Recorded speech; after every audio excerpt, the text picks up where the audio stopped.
Welcome, .NET friends. This is another episode of the On .NET Live Show. Our mission here on this show, if you're tuning in for the first time, is really to empower all of you, our .NET community members, to achieve more. I'm your host, Scott Addie. With me today are co-hosts Maira Wenzel and David Pine. Should be familiar faces if you've joined us before. I'd like to welcome a new face, though, today's guest of the show, Mabrouk Mahdhi. Hi, Mabrouk, hello. I'll toss it over to you. Would you like to briefly introduce yourself? Yeah, as you said, my name is Mabrouk. I'm a software engineer and senior consultant at Tibet's Consulting in Frankfurt, Germany. And I'm Microsoft MVP this year in .NET, my first year in the program. I am a member, yeah. Yes. Yeah. And I'm member of the standard community. I don't know if you have heard about it. We are gonna talk about it later. I'm contributing in .NET open source libraries and projects. I'm writing some blogs on Medium and yeah, all about software engineering with focus on .NET. That's So, it. Mabrouk, you're new to the MVP program. Welcome. Yes. Is that effective as of July 1st? Yes. Oh, wow. In Wow. .NET. Newly In .NET. Everyone welcome him. Yay. Welcome. That's awesome. Brand new. And I know that's not an easy thing to do. So congratulations. And thank you for all you're doing for our community. So my understanding today, we're going to talk about Blazor. Did we want to jump right into things? Yeah.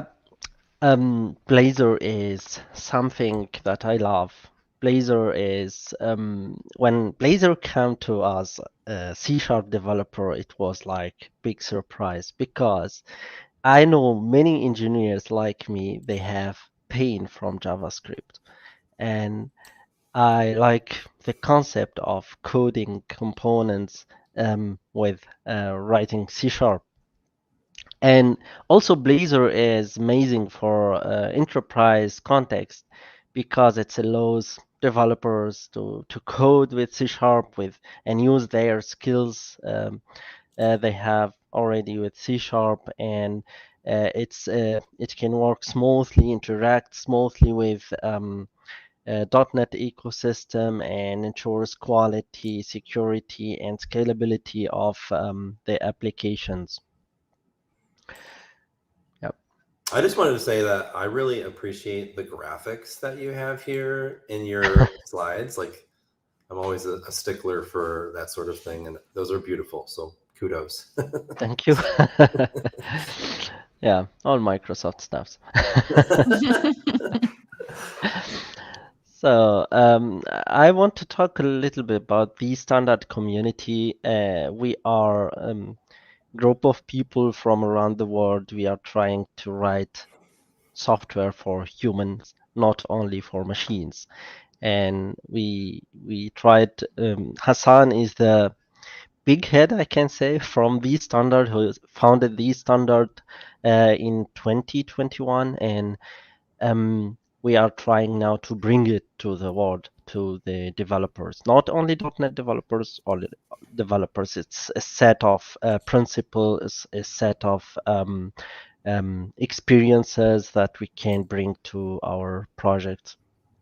Here are some links to the standard, and we have a Discord channel that you can join us. It's free, so welcome to everyone to contribute in our .NET projects. And I prepared a demo for you, exclusive for you. It's a simple Blazor application which communicates with a proxy API that loads data from the existing API of these on the .NET Live show.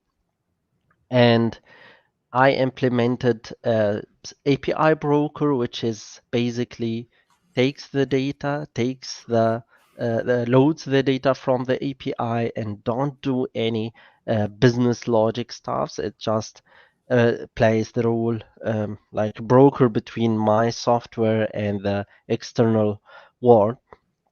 And the purpose of that is testing. When it comes to unit testing, for example, you can easily mock this API and don't care about external world stuff. And the talk service is our foundation service to get the list of the talks, of the shows, all the information stuff, description, title, speaker, or guest, and it makes basically the main role of this service is the validation. It validates the structure of your data, the logic of your data, and external dependency validation to ensure I have the right data here. Then, if you are familiar with MVVM, you will say, I know this service. Talk view service is something similar to view model. It plays the role to change the raw data to human readable data for the UI. Because if we have a huge data, like for the talk, a lot of data, but we will display only the title, description, and speaker, and the image on the top. So this service will try to take the data, change it, make it readable for the or usable for the UI component. Here there is some stuff that we will see in the code too. The component don't talk directly with any external library, UI library. I'm using for the demo the Fluent UI library of Microsoft, Mm-hmm. but you will see all my component don't have any direct reference to this library because I use base components, and this is the only place where you can see references to external UI libraries, because at some time you can change the library you want to change to migrate to other libraries. Then you have to rewrite all your components. You have to rewrite your tests. You have to rewrite a lot of stuff.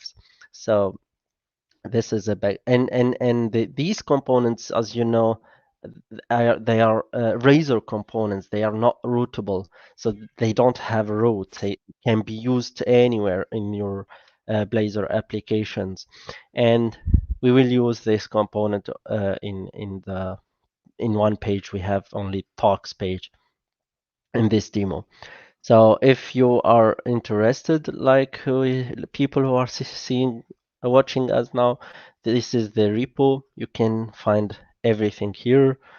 The API, the proxy API, and this is the library. Let me see. Yeah, this is the library on GitHub. Maybe I can zoom a little bit. This is the API project and the Blazor app. So you can clone it and maybe store it. So this is our demo application. Before going to the code, I want to show you the how is it. This is a component which displays information about each talk, each show. This looks familiar. Yeah, this is I on the previous slide, I saw that the API was like the official Microsoft API, and I was like, yes. interesting. So first of all, today I learned we don't authenticate our APIs. No, you don't. I mean, it's public information anyways, right? We're not trying to hide anything. Yes. But so that's awesome. And it's usable information, so yeah, absolutely. You can extend it. So that's why I wrote It's very, very simple and small API. It's like proxy API to maybe I can zoom it. It's nothing than HTTP call to request to the Microsoft API, and I send back to my own application to my own client the data I need. So let's dive into Blazor. And let me close this. I don't need it now. Okay. So we have a Blazor application. I want to say before seeing the code that I created this with a Fluent Blazor template. So you can select this template for WebAssembly as I did, and you will have all UI references like here in the CSS stuffs and library already in your project, and you don't have to install anything. So it's a great to start with this UI library. Let me show you the library. This is the library for people who don't know it. Fluent UI. It's a great library for Blazor where you can use a lot of components, and it's very, very easy to integrate in Blazor and very, very easy to use to understand. You can see the source code of each example and just copy paste, it works. And it's amazing library from Microsoft. As I presented before, this is my broker.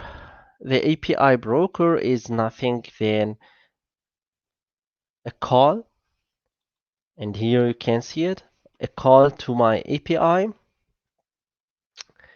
and configure this is in my app settings file. This is the URL of my API. Nothing than making a call get from JSON async, right? And I have defined here a module, which is talk model. I got it from the API, existing API here. I have all the data that we get from the API as a model. And this API broker is called in the foundation service of Talk, the Talk Foundation service. And here, if you can see, I want to talk about something in the standard, how we do things, the standard community, I mean. This foundation service rule is to validate your data. So, and this is the main rule. So you will have validation. Here I have only a get, so I don't have, I'm not sending data to the API, so I don't have structural validation because I don't send anything. I'm getting things. So what we do here, if you see validation, no validation here, but I have exceptions to catch. It can, for example, URL not found exception, any exception from the external world, I catch it. I categorize it as failed talk service exception. It's my own exception because we like to make categorization for our exceptions in this level, in the first interaction with the external world. And I then all my application knows about which kind of exception do I have if it happen, if it's thrown. For example, we have validation exception, dependency exception, or dependency validation exception. For example, you send student to the database which don't have an ID, reference number. So your external API will say, I can't register this user. It don't have a, for example, registration card number. So this is a dependency validation exception. And if I make categorization of my exception in this level, each component from my own application which uses this server would know, yeah, I know this is validation. Now this is dependency exception, or this is service exception, which is mainly something happens in your code. So And before you move on, I just want to call attention yeah, to the fact that I personally appreciate that you're using partial classes here, and you've got them kind of broken into like exceptions and validation, and they're nested. yeah, That's something I've been finding myself doing now for years that I really like to do. It helps kind of yeah. separate the different parts, but then also share, like the core top level concern. Exactly, and this is amazing feature from C#. I don't think that other languages have something similar to Right. partial, and it's powerful feature because you can. We will see it also in the UI components. It's powerful, and you have like validation steps. Why should I do it in my business logic functions? Like I can make just separate in a separate place, and it's the same class. So yeah, I'm it's amazing. I curious. like. I am curious though. Is that specific feature and the usage here, is that called out in like the community standard stuff at all that Yes, you were referring to? Okay. yes. If you are following the principles of the standard, so you have to do that. You have Okay. to separate all these stuffs. Love it. Also, the try catch. See the try catch here, because we are thinking about the enterprise. We are talking all about the enterprise context. See, see this here. Your method is calling try catch here. This try catch can be used multiple times. For each method, each function, each delegation which returns a list of talks can be here try catched here, and it will this method, it does not do anything else than catching the exception, categorizing it, logging it, and throwing it back to the next color. And you see here the logging broker. Logging broker, why we are using logging broker, you may ask, and not directly the iLogger of Microsoft. This is a question, right? But the answer is we do. We do use the iLogger of Microsoft. But once you say, I want to change this logger, I want to move to another platform, you can only edit it here in one place and good. So you don't need to do it in other in all your services, and also good for testing purposes. So you can mock your logging tool. There was one other thing. So David Mhm. called out the partial class aspect. Yeah. One other lesser used feature that I see you using here is the value task type. Now, it's very common to see task. Yeah. Was there some perf benefit you realized by using value task over task, or I guess was there a specific reason? Yes. Like value task, when you have a value, you don't have to wait for the operation to be done. If you have a value to return, and instead, if you are using task, you need to wait anyways to the operation to be finished. And this is what the reason why I or we in the community want to use a value task. Yeah. Good question. So this service is basically the foundation service. As I said, it takes the data from the API and make it usable for my system and ensures that it's correct structurally, logically. Structurally, it means like when you enter username is null, it's not correct structurally. Logically, like birth date, if you enter date someone who was born in 1399, it doesn't make sense, right? For Vampire. now. For, so this is, but structurally it's correct. It's valid date, but logically, yeah, these types of validation is are done in this one place. And then we are still in the services. We have a view service. We call it something talk view service. It's, as I said, something similar to the view model. And you can see here, retrieve all talk views.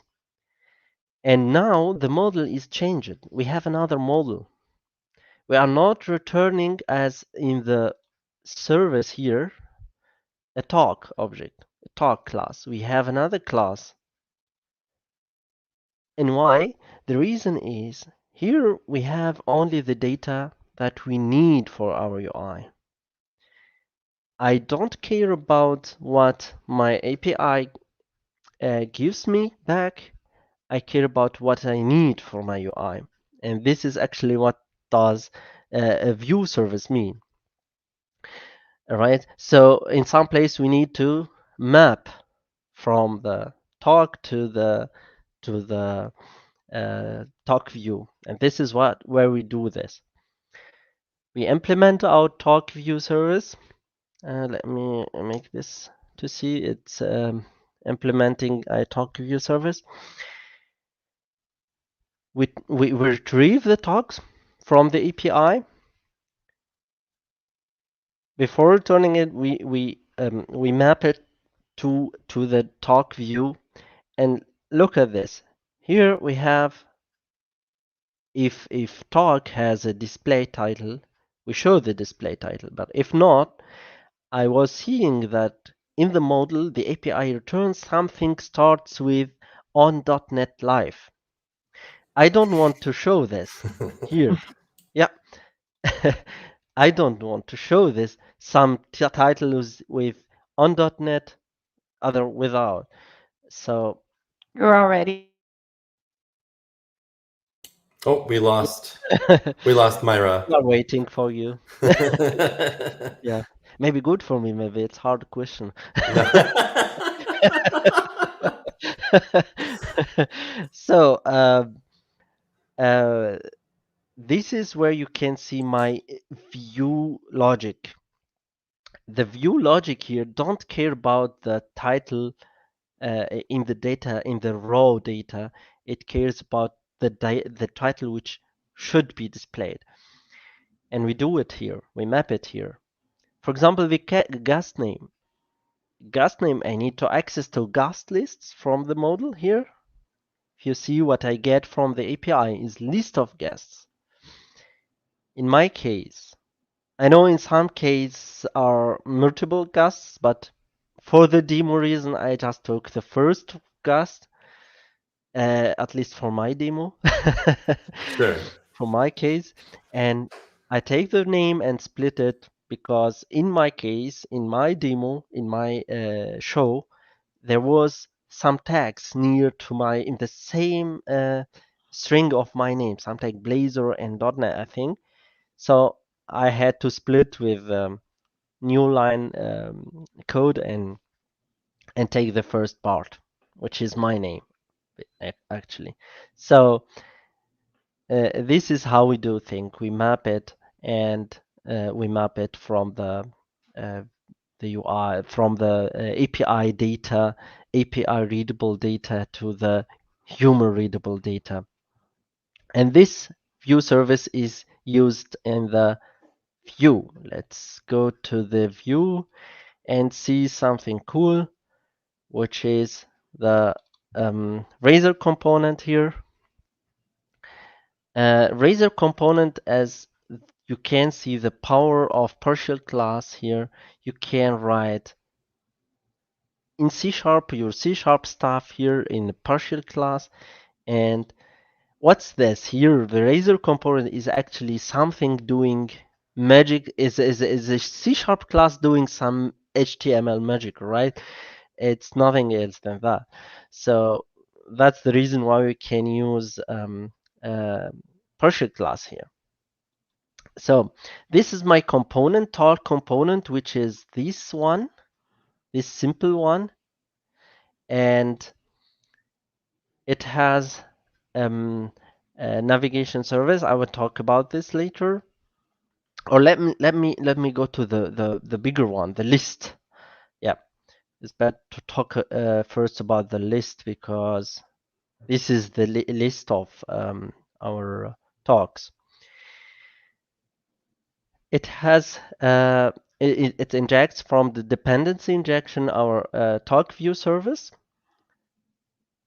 retrieves all the talks, changes the states.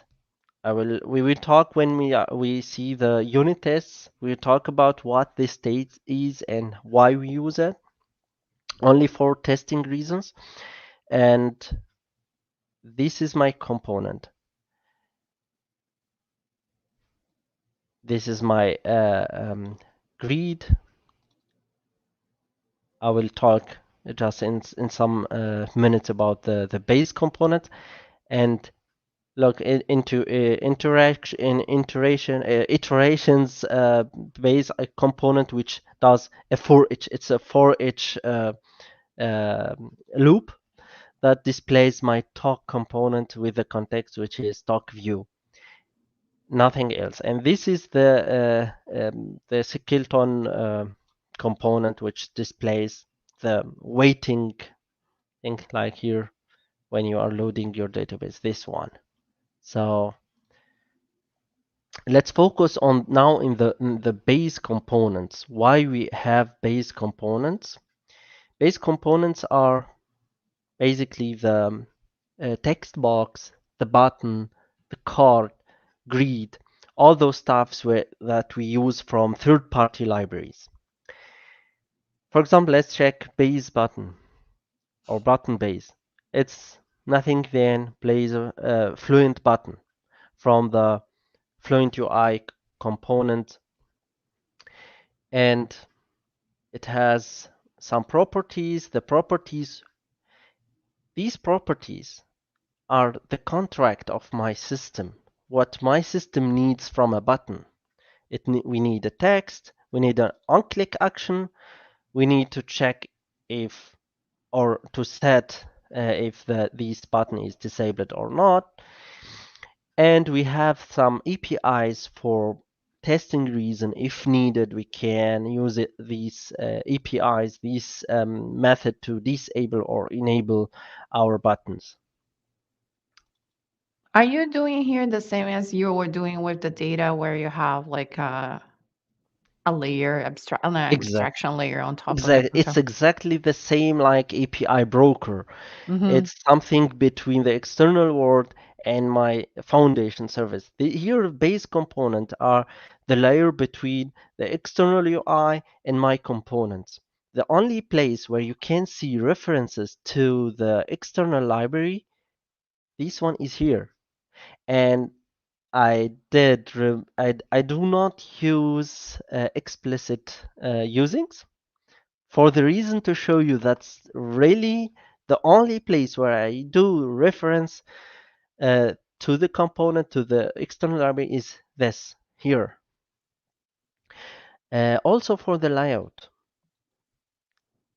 base, I have my own layout base. You can see it here. Everywhere you don't see any reference. All my on .NET Live models view, nothing no reference to external library. This is good because when I want to ensure that my component in my enterprise context works and I test it, it should work with any library, with any UI library. I don't care about I'm using Syncfusion library or Fluent UI or Redzone. I can't because those things today are changing every time and we can integrate anytime new library. Maybe in the same system we can use both. We can use multiple libraries, and this is the reason why we do this. Okay. Yes, for example, label nothing, then calling the third-party label. Let's go back to here. So this is actually a good segue for one of the questions that came in earlier. So I see that you're taking advantage of some templating, and you mentioned that this kind of top level component is like a list of subcomponents, so to speak, and your context that you're passing there on line 13 relates, I think, directly to one of the questions here we had from YouTube. Can we use view models in Blazor? So I set you up with the question. We look at the code here. So what do you think? Is that kind of like a view model? Yeah, I said it's similar something. The idea is similar to view models, but it's not the same as view model when you are using binding the view model directly to your UI component. It's not that. It's not really binding directly to it. It's yeah. I was gonna say this is more like the context is like an argument to the components, like the talk components parameter, and what it does with it is it's up to we will see this right now. Let's go to this property talk view as a parameter, as an argument, nothing else. So I'm not binding it. So here the component, the talk component, defines my UI, my post. It has image, label for the title, label for description, and it's disabled for this description for demo reason, and speaker name and button to go to watch the thing here on YouTube. And these are binded here to the, for example, label text. For example, let's say title. I take it, I read it from my title view title, which comes from the context here from the list. The context is I have a loop, I have a list for each item is passed here as in the context to render, to create the multiple components. So this is basically for each iteration my talk view, and I can use it as a simple parameter here. What I want to talk about these this amazing component I'm using, for example, here iteration. I'm using a third party, which is Pretty Blazor, which is made by Hassan, and it's an amazing library. So you don't need to write for each code, for each or if statements, because this don't look nice for the eye when you see a mix between. So you see here there is no mix between C# stuff and component like component code. This style is better, for more readable for the users, more readable for the developers, and it looks nice, it looks pretty. So that's the reason. But you can do something like, for example, here you can say for each yeah, something like that. For each tag you can say like display label for this tag. For example, this same thing we are using with iteration component, or in this case if. You can use if talk view is not null or different to null, and do your stuff. Or you can use this great library, this amazing component You can say condition base. You write just your condition. If it matches this condition, you can display your component. Or if not match, you have you can say, for example, no talk selected, for example. Yeah, as I used to my base component, I have a reference to these components, these properties, because these I will use in my testing later. So each component I can have it as object and I can test it. I can check its value. I can check how long for example, the title is, if the title is the correct one that was retrieved from the API, without doing stuffs like getting string from HTML that people used to do. It's not good for unit testing. Let me show you testing stuff here. For example, I want to test. I want to check if my component is rendered here, or is initializing test. We don't care about it now. But here, if my component is correctly rendered, so the base component should not be null, should have values, should be referenced to the UI component. And also I have here the source, for example, of this image should be my expected one, which is the one I get from the API, and so on. This is the idea behind using this base component like this.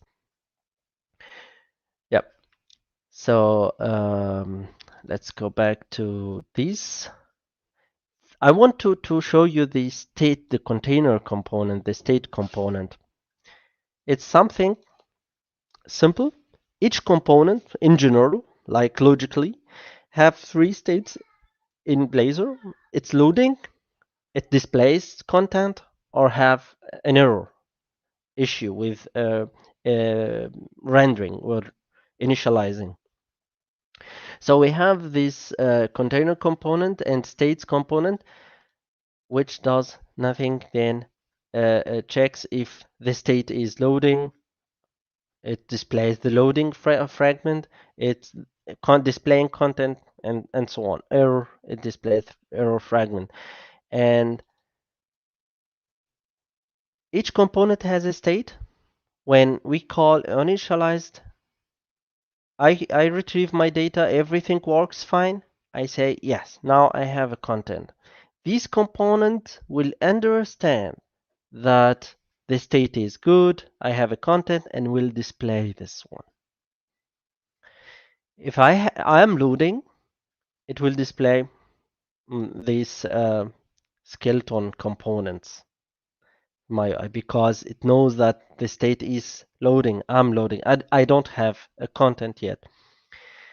And this component, this container component, we can use for any component in our application. It's centralized component. Yeah. And when testing this component,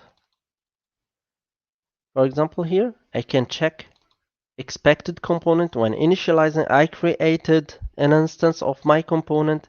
The status should be loading, because the status is not like the oninitialize method is not called yet. So I know that we just kind of quickly jumped from, like looking at the actual source to, I mean, this is still technically source, but like we're testing now. Yeah. So is there any kind of, preface that we should consider, like this is a component test? Yeah. How is it written? Is there any other underlying technologies that, our viewers should be aware of? Good. Yeah, good question. I'm using BUnit for testing. BUnit is a great open source library for testing Blazor component, and you have here in my test, as you can see, this is a good question. Thank you for that.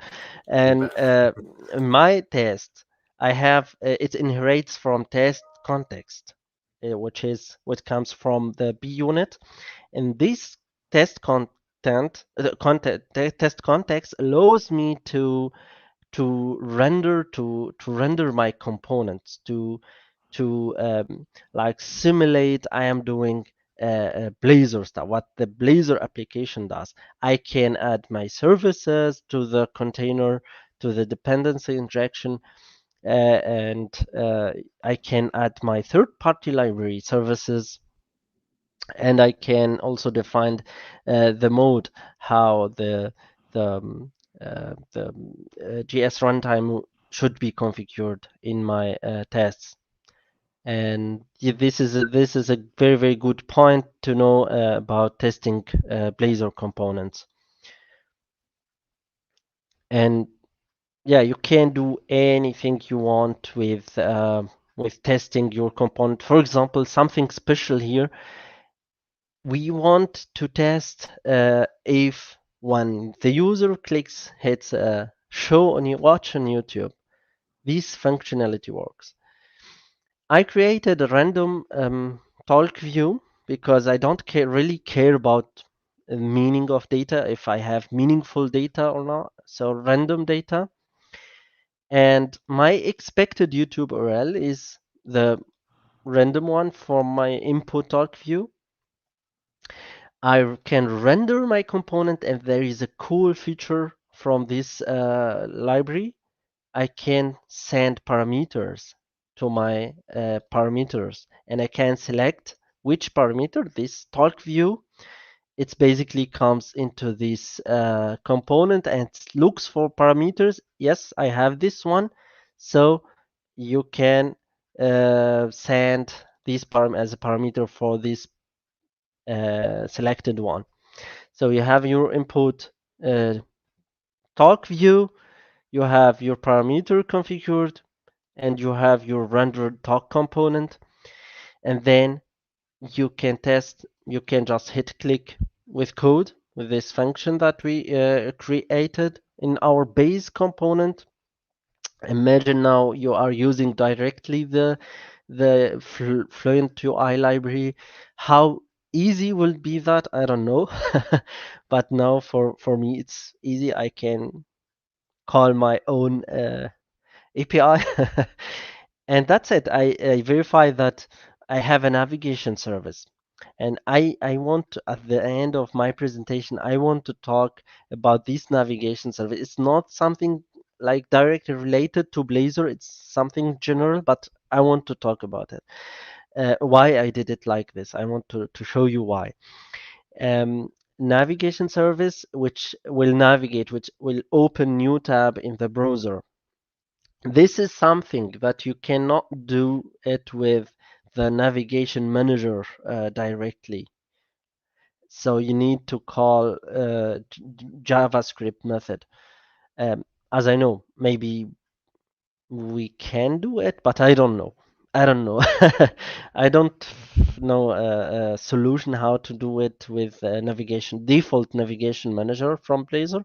So I have my navigation service.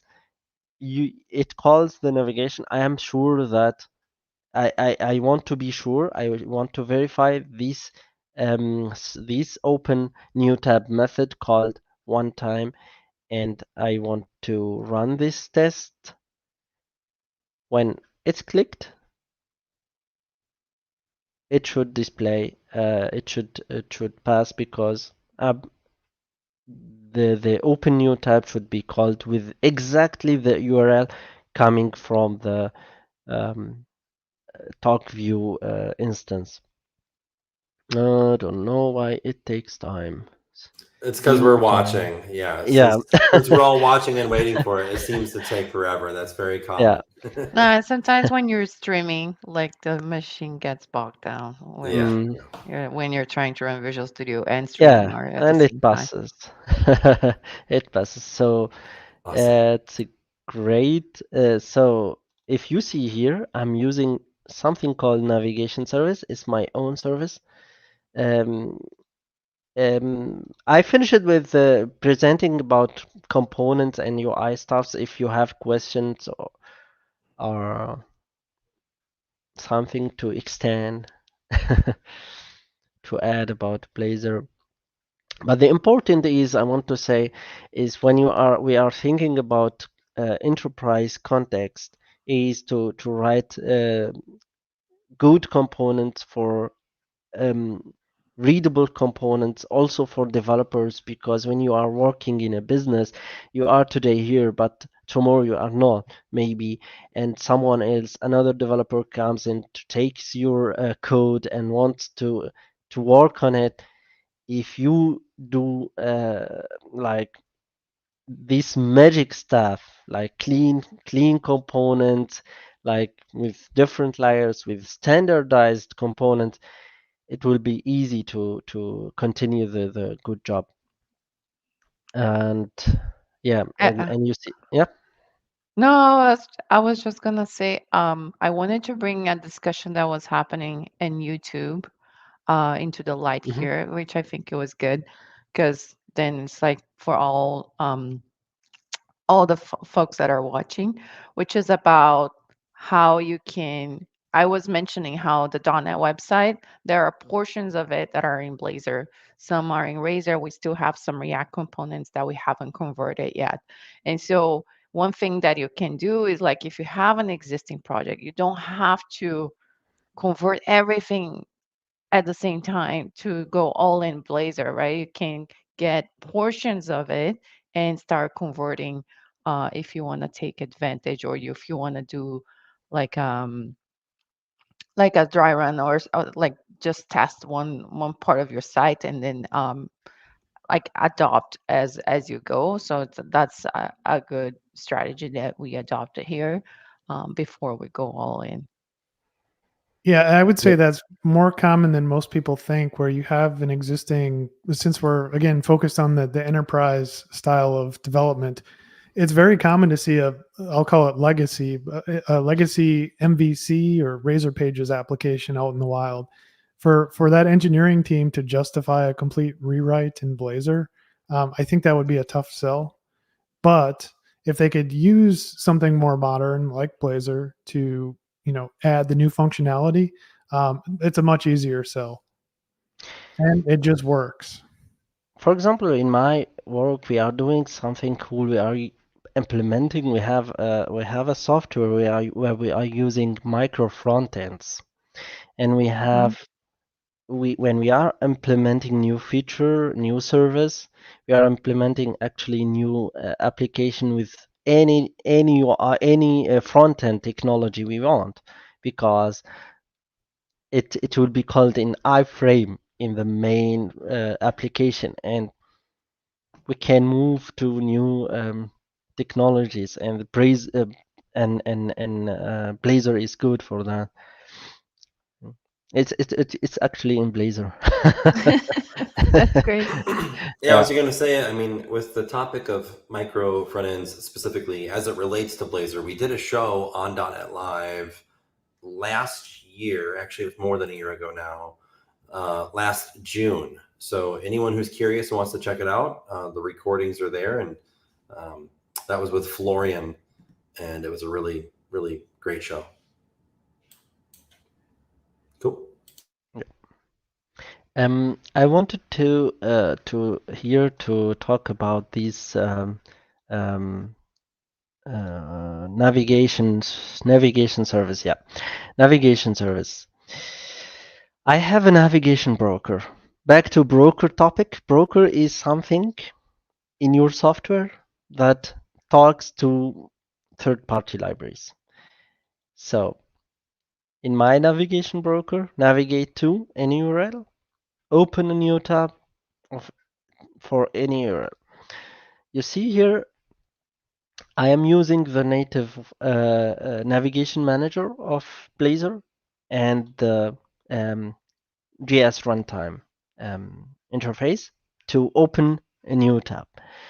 Two methods, two different third party, like third party for my system, two different technology, but my component don't care about that. My business logic don't care about how I will navigate to watch my YouTube thing. And the idea is to make this everything third party, like away from your component, your main logic, basic component from your I mean business component. And this is the idea behind this navigation service. And why we have here broker, we call it a navigation service to try catch any exception. And here we are doing validation stuffs. Nothing is then validating if it's not null. So we don't my navigation service don't care about the technology behind it, do what my component needs, and that's it. So the open in a new tab, though, I see that you're doing a bit of JavaScript interop. Yes. So that's probably Yes. a good segue to explain that real quick to folks who may not be familiar with it. Yes, this is great thing that you can do in Blazor, which is you can invoke a JavaScript method, or the inverse, like from JavaScript you can call a dotnet method, like C# method. Here you need to define your script, or just in a script file, and you reference it. New script, define open a new tab, function JavaScript function will open as a blanket. This is option, and you can call it easily to in your what I did. Oops. And you can you need to be sure that the name is exact, so case sensitive, and yeah, that's it. Awesome. It works well.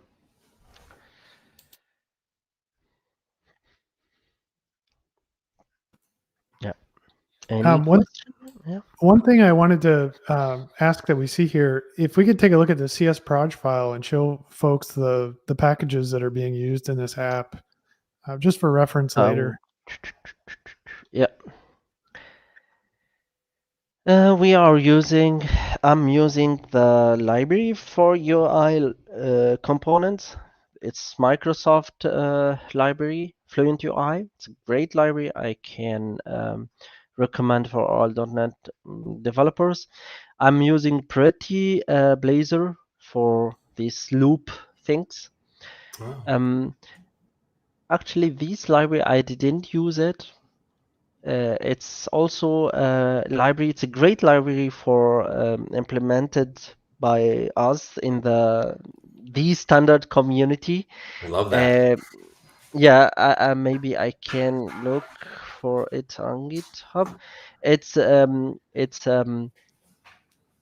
the back end. We have a version for the back end and version for Blazor. What it do is simple.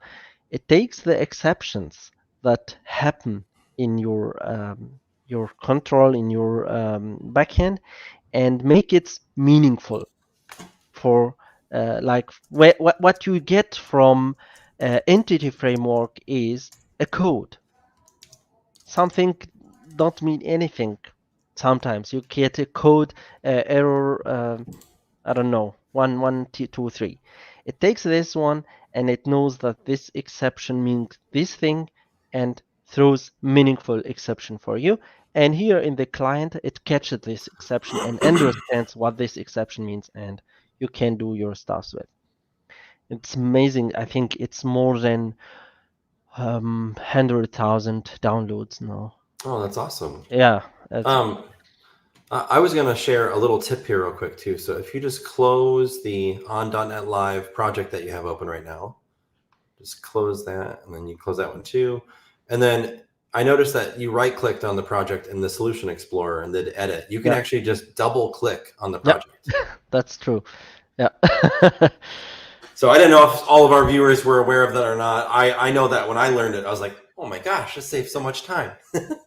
But ironically, it's like the same number of clicks, isn't it? So I guess if you right click on it and then have to drag down or select a context menu, still 2. Yeah.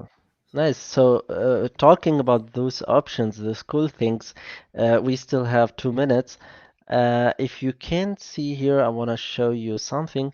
If you can see my usings here, because I like to reference my using. I like to see my class is referencing this stuff. So you don't like implicit usings? No, at So all. I was going to ask you about that actually too before. So is there a standard opinion on that? Does the standard, community standard have like an opinion or no? Yes. Because we like to see, I personally like to see what my class is referencing, what my, for example, UI component talking with, what my service is referencing to, what kind of object is using. I don't know. It's feelings thing. Yeah. I feel the opposite. I Yeah. feel like I want global usings and I don't ever want to have to see the usings. There All I is. care about is Yeah, like when I Phil was add them. saying that he's an abuser of global usings. Yeah. Look at this. You can do this. Easy. So, I wanted to show you this thing. Maybe you know it.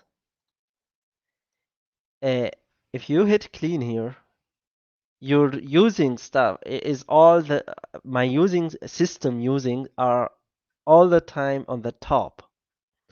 And this is an option in VS we can do.